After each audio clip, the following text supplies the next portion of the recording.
Kalau istrinya lebih perhatian, aku nggak perlu sedekat ini sama rekan kerja, kata Bagus sambil tersenyum, tepat di depan ibunya. Sendok Rina berhenti di udara.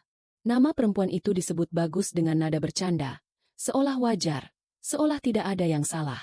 Ibu Sari ikut tertawa kecil, menimpali tanpa menatap Rina sedikit pun.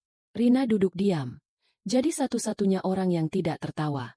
Kalimat itu bukan lelucon, tapi tuduhan yang sengaja dilempar, dan semua orang di meja tahu itu. Dan sejak detik itu, Rina sadar, bukan cuma pernikahannya yang sedang diuji, tapi harga dirinya sedang dipertaruhkan di depan keluarga suaminya sendiri. Sendok Rina belum sempat menyentuh piring saat Bagus melanjutkan bicaranya. Kali ini lebih keras. Soalnya capek juga pulang ke rumah tapi suasananya dingin, katanya, sambil melirik sekilas ke arah Rina. Nada suaranya santai, tapi pilihan katanya tajam. Tidak ada yang menegur, tidak ada yang menghentikan. Ibu Sari ikut menimpali dengan senyum tipis. Namanya juga suami kerja keras. Rin, kalau di rumah kurang hangat, ya wajar cari teman ngobrol. Kalimat itu diucapkan seperti nasihat, padahal terdengar seperti pembenaran. Rina mengangkat wajahnya pelan, menatap mertuanya, lalu kembali menunduk tanpa suara. Bagus tertawa kecil. Iya, kan cuma ngobrol. Lagian rekan kerja itu lebih ngerti aku sekarang. Nama perempuan itu kembali disebut. Jelas, tanpa ragu. Rina merasakan dadanya mengeras, bukan karena marah, tapi karena sadar ini bukan kebetulan. Ini disengaja. Ia meraih gelas air, menyesap sedikit, lalu meletakkannya lagi. Tangannya stabil, wajahnya tetap tenang. Tidak ada air mata, tidak ada suara. Tapi di dalam kepalanya, satu kalimat berulang. Ini sedang dilakukan di depan orang tuanya sendiri. Rina jangan sensitif, lanjut Bagus, masih dengan senyum yang sama. Aku cuma jujur. Kejujuran versi Bagus terdengar seperti vonis. Dan anehnya, tidak satupun orang di meja itu membantah. Rina akhirnya membuka suara, pendek dan datar. Kalau itu candaan, seharusnya aku yang tertawa. Setelah itu ia diam lagi. Tidak ada pembelaan panjang. Tidak ada penjelasan. Hanya kalimat yang sengaja ia lepaskan, lalu ditarik kembali. Keheningan turun sesaat. Bagus tidak meminta maaf. Ibu Sari mengalihkan pandangan. Dan di momen itu, Rina mengerti satu hal. Penghinaan ini belum selesai, dan Bagus belum berniat menghentikannya. Rina tidak menanggapi lagi setelah kalimat itu.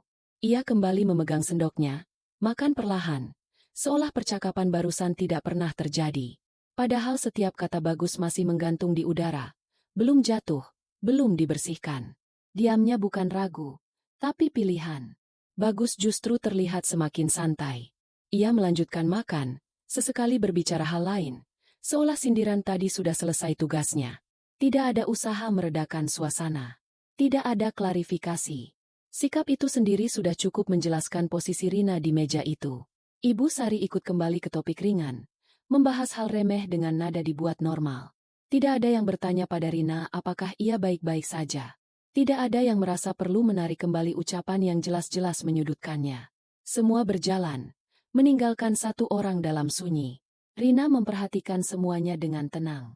Cara Bagus tersenyum. Cara mertuanya menghindari tatapan. Cara keheningan dipaksa tampak wajar. Ia menyimpannya rapi, bukan di hati, tapi di ingatan. Ini bukan kejadian kecil yang bisa diabaikan. Ia sempat berpikir singkat.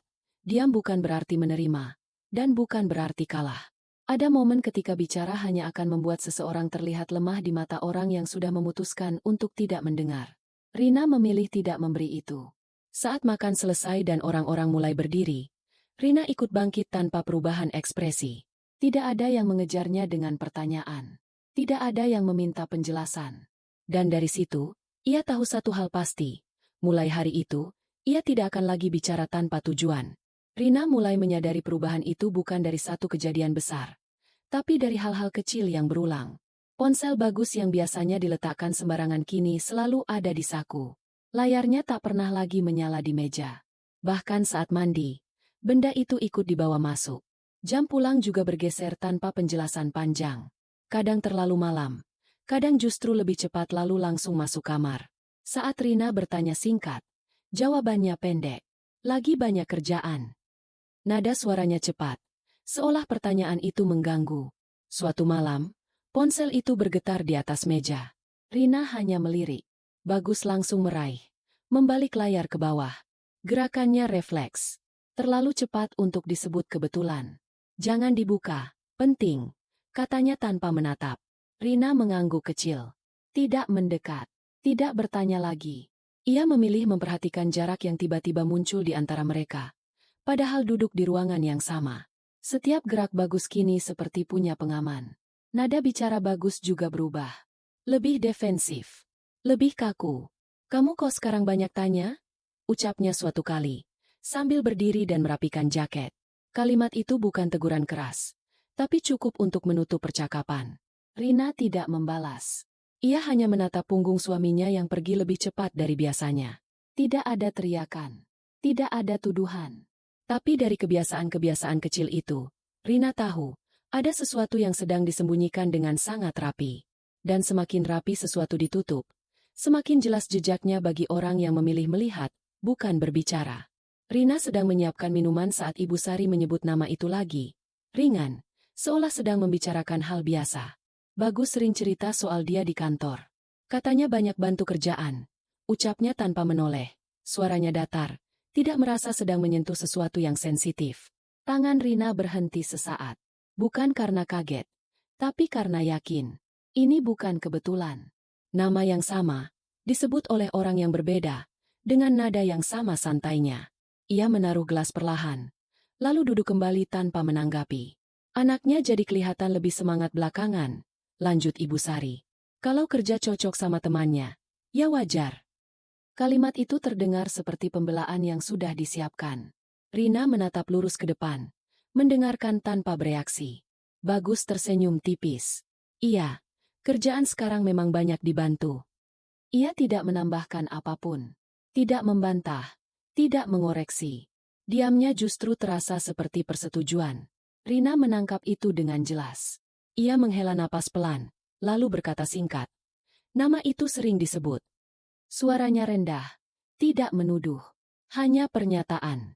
Bagus melirik sebentar, lalu kembali sibuk dengan ponselnya. Kamu kebanyakan mikir. Jawabnya cepat. Ibu Sari ikut menimpali. Rina jangan negatif dulu. Namanya juga rekan kerja. Nada itu sama seperti sebelumnya. Tenang, yakin, dan menutup ruang untuk keberatan. Rina mengangguk kecil, bukan karena setuju, tapi karena sudah tidak ada ruang bicara. Di kepalanya, satu kesadaran menguat. Ini bukan celetukan yang salah ucap. Bukan satu kali obrolan yang kebablasan. Nama itu hidup di percakapan mereka. Dibicarakan berulang, dan dianggap wajar. Rina terdiam lebih lama dari biasanya. Dan di dalam diam itu, tekanannya bertambah. Karena sekarang ia tahu, yang dihadapinya bukan dugaan, tapi pola yang sudah berjalan. Bagus meninggalkan ponselnya di meja saat ia beranjak sebentar. Layar yang biasanya gelap kali ini menyala, bergetar singkat, lalu berhenti. Rina tidak bergerak mendekat. Ia hanya melirik dari tempat duduknya. Cukup lama untuk melihat nama itu muncul sekali lagi. Pesannya singkat, tidak panjang, tidak perlu dibuka. Kalimatnya jelas, nadanya akrab, dan diakhiri dengan sapaan yang tidak seharusnya dimiliki seorang rekan kerja. Rina tidak menyentuh ponsel itu. Ia tidak perlu membaca lebih jauh untuk mengerti konteksnya. Ia mengalihkan pandangan, menatap dinding di depannya. Dadanya terasa turun, seperti ada sesuatu yang jatuh pelan tapi dalam. Ini bukan lagi potongan perilaku. Ini bukan lagi dugaan yang bisa diputar balik dengan alasan lelah atau salah paham. Bagus kembali dan langsung meraih ponselnya. Gerakannya cepat, nyaris refleks. Ia melirik ke arah Rina sekilas. Ada kerjaan, katanya pendek, tanpa ditanya. Kalimat itu terdengar seperti penutup yang dipaksakan. Rina mengangguk pelan.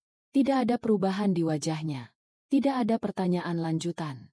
Ia berdiri, merapikan barang di meja, lalu berjalan menjauh beberapa langkah. Bagus tidak mengejar, tidak bertanya apa yang dilihatnya. Di kepalanya, hanya satu refleksi singkat yang muncul lalu mengendap. Ini bukti pertama yang nyata, dan sejak detik ini, tidak ada lagi ruang untuk menyangkal kenyataan. Rina duduk kembali dengan posisi yang sama, tapi rasanya berbeda. Sesuatu telah jatuh dan pecah, tanpa suara. Dan ia tahu, setelah ini, Tidak ada jalan kembali ke keadaan sebelum layar itu menyala.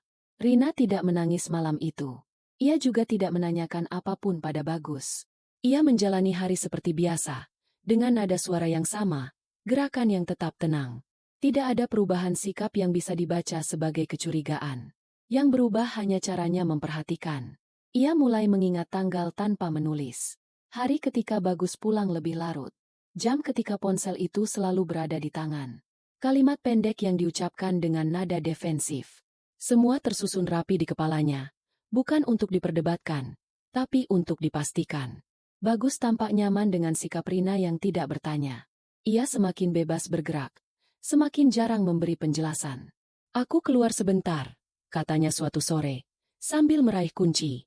Tidak ada tujuan disebutkan. Tidak ada pamit panjang. Rina hanya mengangguk.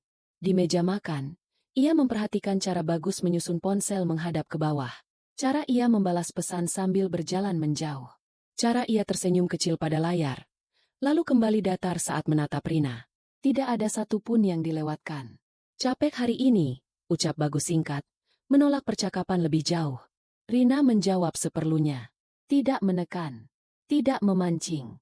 Ia tahu, semakin sedikit ia bereaksi, semakin jelas pola yang terbentuk. Di dalam dirinya, hanya ada satu refleksi singkat yang ia pegang kuat. Ini bukan soal cemburu, dan bukan soal ingin menangkap basah. Ini soal harga diri yang sedang diuji pelan-pelan, dengan cara yang rapi. Rina memilih menyimpan semuanya. Bukan untuk meledak, tapi untuk bersiap. Karena ia sadar, ada momen ketika diam bukan lagi bentuk bertahan, melainkan awal dari keputusan yang tidak bisa ditarik kembali. Rina akhirnya berbicara di sela percakapan yang tampak biasa. Nada suaranya rendah, tidak menuduh. Nama itu sering muncul, katanya singkat, sambil tetap melipat pakaian. Ia tidak menatap, tidak mendekat. Tekanannya ringan, tapi jelas. Bagus terdiam sebentar. Bukan kaget, lebih seperti menimbang jawaban. Ya, memang agak dekat, ujarnya akhirnya. Kata agak diletakkan seperti peredam. Cuma ngobrol, enggak lebih. Ia mengucapkannya cepat, seolah ingin segera menutup topik. Rina berhenti melipat. Dekatnya sejauh apa? Tanyanya. Satu kalimat. Tidak ada nada tinggi. Tidak ada emosi berlebih. Bagus menghela napas. Lalu duduk tanpa menatap. Kamu akhir-akhir ini dingin, katanya. Aku butuh teman bicara. Kalimat itu jatuh tepat sasaran. Bukan sebagai jawaban, tapi sebagai tudingan. Rina mendengarnya utuh. Tidak dipotong. Tidak dibantah. Ia menyadari arah pembicaraan sudah dipindahkan. Dari tindakan Bagus ke sikapnya sendiri. Jadi itu alasannya, ucap Rina pelan. Bukan pertanyaan. Bagus mengangguk kecil. Aku nggak selingkuh, katanya, sedikit lebih keras. Kamu terlalu membesar-besarkan. Nada defensif itu muncul lagi, sama seperti sebelumnya. Rina menatapnya kali ini. Tidak lama, tidak menantang. Aku cuma tanya, katanya. Setelah itu ia berdiri dan melanjutkan kegiatannya. Tidak ada lanjutan. Tidak ada debat. Pengakuan setengah mulut itu sudah cukup membuat garisnya terlihat. Bagus terlihat lega karena tidak ada ledakan. Tapi bagi Rina, kelegaan itu justru menegaskan satu hal. Pengkhianatan ini nyata, dan kini ia bukan lagi penonton. Ia hanya belum memilih kapan semuanya akan berhenti. Ibu Sari memanggil Rina ke ruang tengah dengan nada yang terdengar tenang. Tidak ada amarah di sana. Justru terlalu rapi untuk topik yang dibicarakan. Ibu mau ngomong sebentar, katanya, sambil duduk tegak dan menepuk sisi kursi di sebelahnya. Rina duduk tanpa menolak. Bagus ada di ruangan yang sama, berdiri sebentar lalu ikut duduk, memilih posisi sedikit menjauh. Ibu Sari menarik napas pendek. Sebagai istri, kamu harus lebih ngerti suami, ucapnya pelan. Laki-laki capek kerja. Kalau di rumah suasananya dingin, ya wajar kalau dia cari kenyamanan. Rina menatap lurus ke depan. Kalimat itu tidak asing. Ia sudah mendengarnya dalam bentuk lain, dengan nada yang sama. Aku tidak pernah melarang Bagus berteman, jawabnya singkat. Suaranya datar, tidak defensif. Ia tidak menyebut nama siapapun. Ibu Sari menggeleng pelan. Bukan soal melarang, tapi sikap kamu. Terlalu diam, terlalu jauh. Kalimat itu diucapkan seperti kesimpulan. Bagus tetap diam. Tidak membantah. tidak meluruskan. Diamnya berdiri di sisi ibunya. Rina melirik ke arah suaminya. Hanya 1 detik. Bagus menunduk, lalu berkata pelan. Ibu cuma khawatir. Jangan dibawa kemana-mana. Itu saja. Tidak ada penjelasan. Tidak ada pengakuan. Tapi cukup untuk menguatkan framing yang sedang dibangun. Perempuan itu cuma rekan kerja, lanjut Ibu Sari. Kalau kamu lebih perhatian, hal-hal seperti ini nggak akan jadi masalah. Rina mengangguk kecil.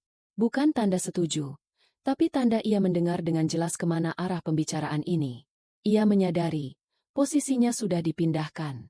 Dari istri yang disakiti menjadi istri yang kurang. Dari pihak yang direndahkan menjadi penyebab. Dan yang membuatnya paling tenang sekaligus dingin. Semua itu terjadi tanpa satupun suara pembelaan dari Bagus. Saat percakapan selesai, Rina berdiri lebih dulu. Tidak ada air mata. Tidak ada bantahan. Tapi di dalam dirinya, satu hal mengeras. Penghinaan ini bukan lagi hanya dari suaminya, melainkan sudah dilegalkan di depan orang tuanya sendiri. Rina datang sendiri ke kantor pengacara itu. Ia menyebutkan keperluannya tanpa berputar-putar. Menyampaikan kronologi singkat dengan nada yang stabil. Tidak ada cerita emosional yang dilebihkan. Hanya urutan kejadian, tanggal, dan kalimat-kalimat yang pernah ia dengar dengan jelas. Ia menyerahkan salinan dokumen yang sudah ia siapkan rapi. Buku nikah, kartu identitas, beberapa catatan waktu yang ia simpan di kepalanya, kini dituangkan singkat. Pengacara itu mendengarkan, sesekali bertanya hal teknis.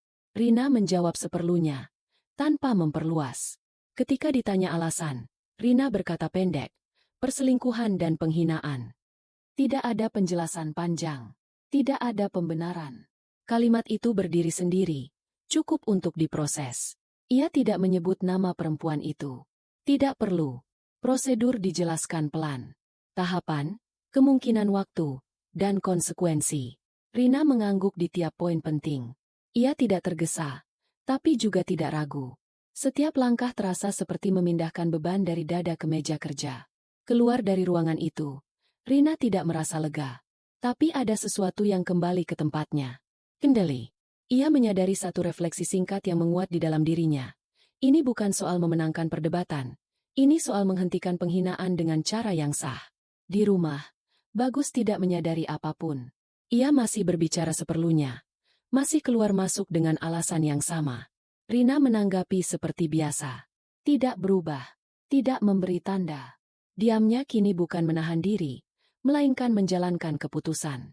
Malam itu, Rina menata berkas di dalam tasnya, lalu menyimpannya di tempat yang aman. Tidak ada tangis.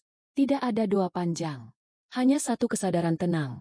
Proses sudah dimulai, dan kali ini, ia tidak berniat mundur. Rina datang ke acara keluarga itu dengan sikap yang sama seperti biasanya. Wajahnya tenang, langkahnya terukur. Tidak ada yang bisa membaca perbedaan dari luar. Padahal di dalam dirinya, tujuan kedatangannya sudah berubah sepenuhnya. Meja yang digunakan hampir sama. Orang-orang yang duduk pun tidak jauh berbeda. Ibu Sari menyambut dengan senyum tipis, seolah tidak pernah ada percakapan berat sebelumnya. Bagus duduk di samping Rina, memainkan ponselnya sebentar, lalu menyimpannya saat makanan datang. Percakapan berjalan ringan. Topik-topik aman kembali diulang. Rina ikut menanggapi seperlunya. Tidak lebih, tidak kurang. Setiap kata yang keluar dari mulutnya sudah ditimbang, bukan untuk menjaga perasaan orang lain, tapi untuk menjaga kendali atas dirinya sendiri. Sesekali Bagus melirik, seolah memastikan Rina tidak sedang menyimpan sesuatu. Rina membalas dengan tatapan netral, lalu kembali ke piringnya. Tidak ada ketegangan yang meledak. Justru itu yang membuat suasana terasa lebih kaku. Ibu Sari sempat berkata, syukurlah sekarang kelihatan lebih tenang. Rina tersenyum kecil. Senyum yang sopan, tanpa isi. Ia tahu, ketenangan ini bukan tanda damai, tapi jeda sebelum penutupan. Diselamakan, Rina membuka tasnya sebentar, memastikan sesuatu ada di tempatnya. Ia menutup kembali tanpa menarik perhatian. Tidak ada drama. Tidak ada tanda-tanda perlawanan. Semua berjalan seperti biasa, dan justru itu yang membuat detaknya terasa lebih keras. Rina menatap sekeliling meja itu sekali lagi. Dulu ia duduk untuk bertahan. Kali ini, ia duduk untuk mengakhiri. Dan keputusan itu membuatnya jauh lebih tenang daripada yang pernah ia bayangkan. Rina meletakkan sendoknya lebih dulu. Gerakannya pelan, tapi cukup untuk menarik perhatian. Ia menatap ke arah Bagus, lalu ke Ibu Sari. "Aku mau bicara sebentar," katanya. Suaranya tenang, tidak ada getar, tidak ada emosi yang dilepas berlebihan. Bagus mengernyit tipis. "Nanti saja," ucapnya singkat, seolah ingin menunda. Rina menggeleng kecil. "Sekarang," jawabnya. Satu kata itu membuat meja kembali hening. Ibu Sari menghentikan gerak tangannya, menunggu dengan wajah waspada. Rina membuka tasnya dan mengeluarkan satu map tipis. Ia meletakkannya di tengah meja, tepat di antara mereka. "Ini berkas perceraian," ucapnya datar. Tidak ada jeda dramatis. Tidak ada pengantar panjang. Kalimat itu jatuh apa adanya. Bagus menatap map itu lama, lalu tertawa pendek. "Kamu bercanda?" tanyanya. Rina menatap balik. "Tenang." "Tidak." Ia lalu menoleh ke arah Ibu Sari. Alasannya sederhana. Perselingkuhan dan penghinaan. Dua kata itu diucapkan tanpa tekanan tambahan. Ibu Sari membuka mulut, lalu menutupnya kembali. Wajahnya berubah, bukan marah, lebih ke kehilangan pijakan. "Ini bisa dibicarakan," katanya akhirnya. Rina mengangguk kecil. "Sudah dibicarakan. Hasilnya ini." Bagus meraih map itu, membuka sekilas, lalu menutupnya kembali. Tangannya berhenti di sana. Tidak ada bantahan keluar. Tidak ada penjelasan panjang seperti biasanya. Diamnya kali ini berbeda. Bukan menghindar, tapi tertahan. Rina berdiri setelah itu. "Aku tidak datang untuk ribut," katanya pelan. "Aku datang untuk selesai." Ia menarik kursinya dengan rapi, lalu melangkah pergi tanpa menunggu respons. Di belakangnya, meja itu tetap diam. Tidak ada yang memanggil, tidak ada yang mengejar. Dan untuk pertama kalinya sejak semua ini dimulai, Rina tahu, arah cerita sudah berbalik, dan kali ini bukan Bagus yang mengendalikan akhirnya. Beberapa hari setelah acara itu, Rina kembali duduk di ruangan yang sama sekali berbeda.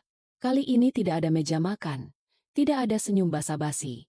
Di depannya tergeletak dokumen resmi dari HRD perusahaan tempat Bagus bekerja. Isinya singkat, formal, dan dingin. Tapi cukup untuk menjelaskan semuanya. Nama perempuan itu tercantum jelas sebagai rekan kerja satu divisi. Ada catatan pelanggaran etik internal, waktu kejadian, dan peringatan tertulis yang pernah diberikan. Tidak ada kata perselingkuhan tertulis di sana. Tapi kedekatan yang tidak profesional, dijelaskan tanpa celah. Fakta administratif tidak butuh emosi. Saat salinan dokumen itu diserahkan pada Bagus, reaksinya bukan marah. Ia membacanya pelan, lalu berhenti di satu halaman. Wajahnya mengeras.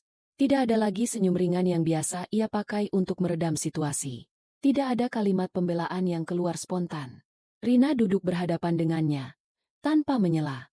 Ia tidak menjelaskan panjang, tidak menunjuk-nunjuk halaman. "Ini penguat," katanya singkat. Satu kalimat itu cukup. Semua yang sebelumnya disebut, cuma dekat, kini punya bentuk yang tidak bisa dibantah. Bagus menghela napas panjang. Tangannya menekan kertas itu sebentar, lalu melepas.